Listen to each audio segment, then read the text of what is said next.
Assalamu alaikum wa rahmatullahi ta'ala wa barakatuh. Viewers, this is Ashia Sheikh Muhammad Awal. Today I'm going to be doing the same program that I started doing for the past week. I was successfully, inshallah, gave the, part one of whether Christ was actually crucified. And I did the part two, and I promise I'm going to be doing the part three. So this is it. The Quran said, الَّذِينَ يَتَبِعُونَ الرَّسُولَ النَّبِيَّ الْأُمِّيَّ الَّذِي يَجِدُونَهُ مَكْتُوبًا عِندَهُمْ فِي التَّوْرَاةِ وَالْإِنْجِيلِ.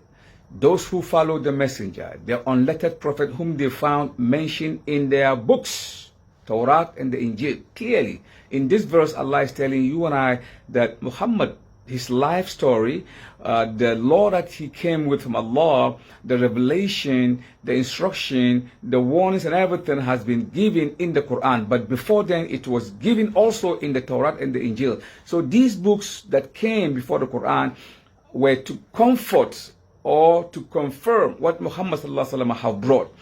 And since we are dealing with crucifixion, which is very, very important topic for both the Muslim and the Christian, I'm going to go straight to the point. Why we say Christ was not crucified, it has been amplified in the Quran many times, but the Christian kept saying that he died. And so what I'm going to be doing is that I'm going to be using the whole Bible itself, because the Quran said, Hatu burhanakum in kuntum sadiqin. Anytime that the Christian or the people of the book, have an argument with you, ask them to bring their books.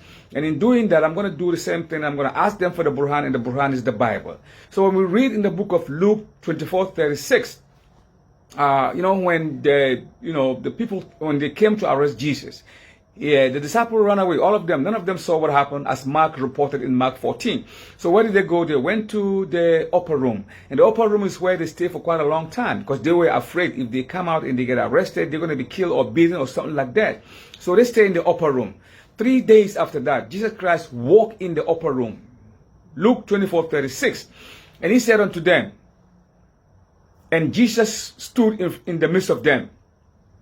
And the disciples were afraid and terrified, because they thought that they have seen a ghost. Jesus, realizing that, he said, why does doubt appear in your heart? It is I myself. Look, touch me and see, handle me and see. For a spirit have no flesh and bones, as you see me have. Why is he saying that? He said, why do thoughts arise in your mind? Because they were thinking that he's dead and he's resurrected. So naturally, I'm going to be terrified and get scared. The same thing applies to the disciple.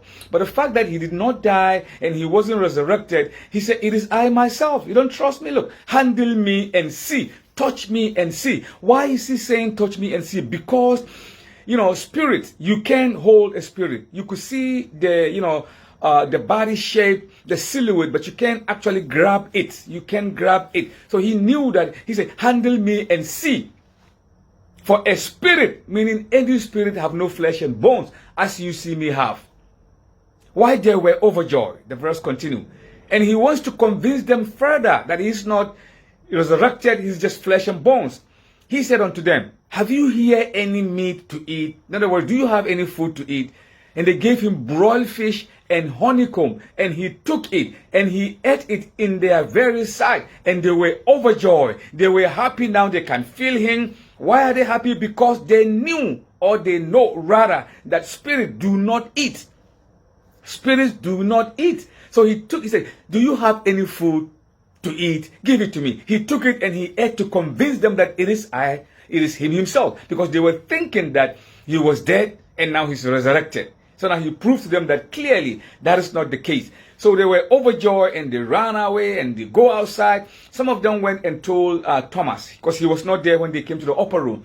So when Thomas heard that, he said, no, I'm not going to believe this unless I touch him and felt him. Few days ago, Jesus Christ popped again. He came to them and he said, Thomas, touch me, handle me, and don't be faithless. Blessed are those who have never seen me, but yet they believe.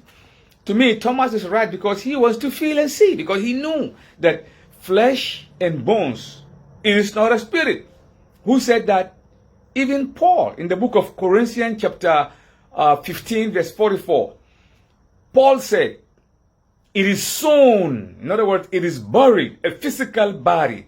and it rise up as a resurrected body. If there is a physical body, there must also be a resurrected body. Meaning, anything that is being buried in the tomb or in the grave, it's not going to come out a physical body. It's going to come out a spiritualized body. New form that the body have taken. And that is exactly what Jesus Christ was afraid. And he convinced them clearly in the upper room that it is he himself. They touched him, they felt him, and he ate the honeycomb to prove that. So when they go to the other disciple, they said to them, we have seen the master and that he was alive. Look at the word. They said to them, we have seen the master and that he was alive. They didn't say we have seen the master and that he was resurrected. If he was resurrected, the Holy Ghost would have inspired them to say, we have seen the matter and that he was resurrected. But no, we have seen the matter and that he was alive. Meaning, if you expect somebody to die and he did not die, that means he's alive. He didn't die. So if he had died, then he will be resurrected. And the Holy Ghost will inspire them to say, we have seen the master and that he was resurrected. So clearly, from the books themselves, he did not die. That's why the Quran said, anytime they make a claim that he died or any case about Jesus Christ, tell them, Khatu burhanakum, let them bring their evidence. And the evidence is this. We have, chopped up the evidence, and this is what we have come out with to show that Christ did not die on the cross. And they use this word also. The Christian missionary used this word in the Quran. Inni mutawaffika wa rafi'u ilayya. That verse means, the word inni mutawaffika wa rafi'u ilayya. It means, I will kill you and I will rise you up. Tawaffa. That means death. But no, if you read in the context of the whole structure of the story, the word mutawaffa, inni mutawaffika, it means I will stop you. Depending on the content, it means I will cut you abrupt. It means I will kill you. It means I will suspend you. It makes all these senses. But if you read the whole chapter of the Quran that is talking about, you can clearly say that inni mutawaffika wa rafi'u ilayya. I will stop you now, or I will stop you from here, and I will rise you up unto me. That is why Jesus Christ is coming back, because he couldn't finish his job. They were attempting to kill him, and if they kill him, he would become an imposter. So that's why Allah took him. Inni mutawaffika wa rafi'u ilayya. I will stop you here, and I will rise you up. The fact that he will come back is a proof that Jesus Christ is coming to complete his job. And the job that he's going to complete can be found in the book of Matthew, chapter 7, verse 21, where Jesus said, on that day, many will come to me saying, Lord, Lord, did we not prophesy in your name? In your name we cast out devils. But Jesus said, I will tell them, get away from me. I don't know you, you evildoers. That means, I don't know you, you workers of iniquity. You have worked iniquity, meaning you have sinned against my story, against my history, and you've told the people that I'm God when I'm not God, inshallah. So clearly, we the Muslims, we don't have any argument at all. All the argument is in our books, and the clarification is in the book of the Torah and the Injil. But guidance is from Allah subhanahu wa ta'ala. Guidance is from Allah subhanahu wa ta'ala. So, seeing they don't see, hearing they don't hear, neither would they understand. So that guidance from Allah. We hope and pray that our brethren, the Christian, will realize that Jesus Christ's story, as enshrined in the Quran, is the ultimate truth. Hadha billahi tawfiq. Wassalamu alaikum wa rahmatullahi.